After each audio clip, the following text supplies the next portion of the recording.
What does this number actually mean?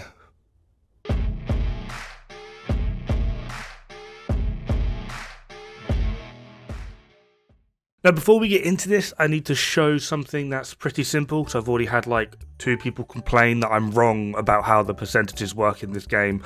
So just to show this, and this is basically how all the percentages work in this game throughout. It's so simple. As you can see here, Thundercage, it has a base critical hit rate of 20%. If we go over to setting 1, I have 31.3% critical hit rate. The way in which the game works this is very simple.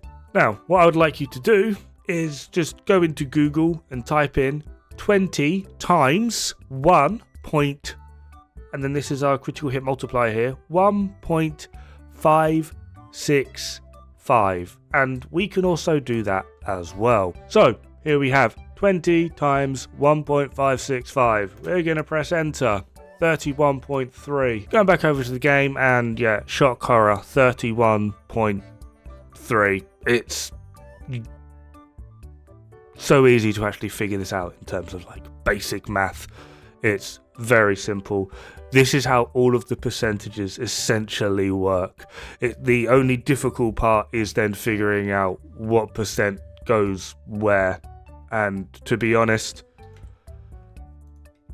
thanks to this helpful little screen, the game damn well tells you. So in order for us to figure out what exactly this number is, as you can see, I've got 607775. You need to first understand what exactly it is calculating. And to many people's surprise, this isn't calculating what you would think it's calculating. Now obviously it says DPS.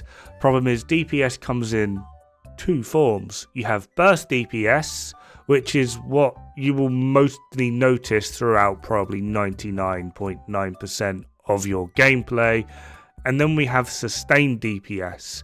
Now the only area where sustained DPS will actually have any form of metric will be against the Colossus. There's just one problem. They don't last long enough for it to actually be that important. Now, I'm not saying here that sustained DPS isn't important, but there's a reason why games like looter shooters, Destiny, Warframe, First Descendant, Division 2, Borderlands, etc., will normally, and why typically content creators will focus on the burst DPS thing over sustained DPS. And then it's typically why games like EVE Online will then very heavily focus on things like sustained DPS. It's quite simply because in games like this, fights are over in seconds, minutes, whereas something like EVE Online, we're talking an hour, easy. Now our first clue as to what type of DPS this game is calculating is when we start modeling in things like reload speed as well as magazine size. This will change our number. So it can't be burst DPS because burst DPS doesn't take that into account. Burst DPS is very simple. It's your RPM, rounds per minute, divided by time, which will be 60 seconds, times the damage you're doing. This will give you your burst DPS. Very simple. There's no reload, there's no mag size, just what is going to be your average damage per second when you include your factors. The hardest part of this calculation is finding out your damage, because you will have to do it kind of as an average. You'll have to figure out your crit rate, your crit damage, how regularly you're hitting weak points, etc. Typically when it comes to this, I will work it out as a crit build essentially without weak points, and then a crit build with weak points, and then you can divide the two and add them together to figure on the average in which you're hitting weak points. So what we have here is a sheet I've pulled over from a different game. I've tried to adapt it. It's still a bit messy. It needs a bit of cleaning up. I do apologise. But with the build that I have on Thundercage, which I've added here, and hopefully you can see that the base damage of 21336.15 is accurate to in-game. Firearm attack 21336.15. 6.15.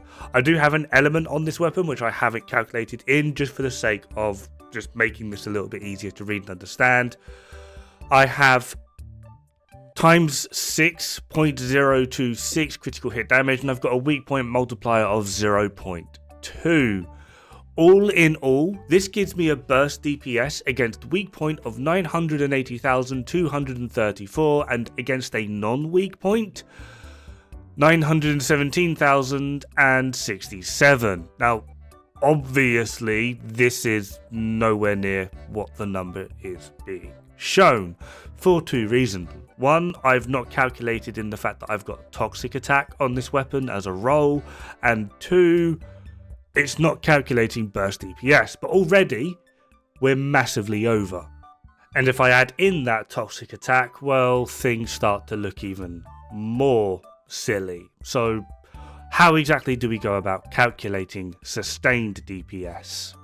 Now, this is where things potentially get annoying. Sustained DPS is your mag size times your damage divided by, and then parentheses, your reload plus your magazine divided by rounds per second. And just as a reminder, rounds per second is your rounds per minute divided by time, or just whatever your RPM shown in game, divide that by 60. That is how many bullets you will shoot per second. So if we now calculate our DPS again, but in sustained DPS, we get this. Now, as you can see, my sustained DPS in the top right, I've got 613,856 against a non-weak point and 656,130 against the weak point. Obviously, these aren't identical to what in-game is showing. I am missing something, and I've got a feeling it's got something to do with weak point damage. I don't feel like the game is calculating weak point damage correctly. I've tested a few weapons now, and when I readjust and wiggle the weak point, the changes that I see on a spreadsheet do not represent the changes that I see in game. However, if I remove weak point completely, I get pretty damn accurate results. There's like a decimal place missing somewhere. So now this then begs the question, well, what does all of this mean? And the answer is actually quite simple. If you are basing your builds or recommending weapons and builds off of this damn number, don't. Now, again, I'm not saying this number isn't important. It is.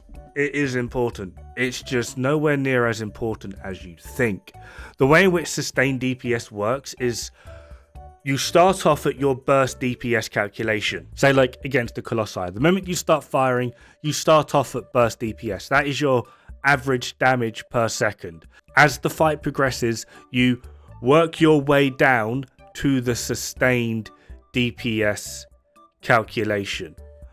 There's just one problem. The time frame in which this happens obviously changes per fight, and it obviously changes depending on how many weak points you're hitting, how many crits you're getting, etc, etc. However, 10 minutes is not long enough. You only have 10 minutes to fight a Colossus. 10 minutes is not long enough.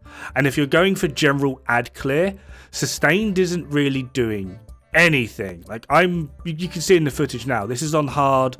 I'm in White Knight Gulch, just doing some casual farming with a friend, and I'm basically two-shotting an enemy, and then the ad clear from Thunderwave is taking care of the rest. Sustained DPS has literally nothing to do here. This is basically all burst DPS and alpha. Alpha damage is basically what you would call a one-shot. There's no sustained DPS here. Like, nothing on that screen is helping me in this situation. And maybe 40% of what's on that screen helps you in the Colossus fights. It's not the best. It's a metric we can use. It's a metric that I imagine a lot of people are already using and pushing for, but it's not the best metric. Anyway, that is just about going to do it for this video. Hopefully we have learned something. I will try and keep posting videos, however I am a absolute scrub free-to-play player, so it's taken me a while to get all of the things. I can't just buy my way to the top, which I would love to do so I could like actually get decent information out there, but sadly I've got to go through the grind.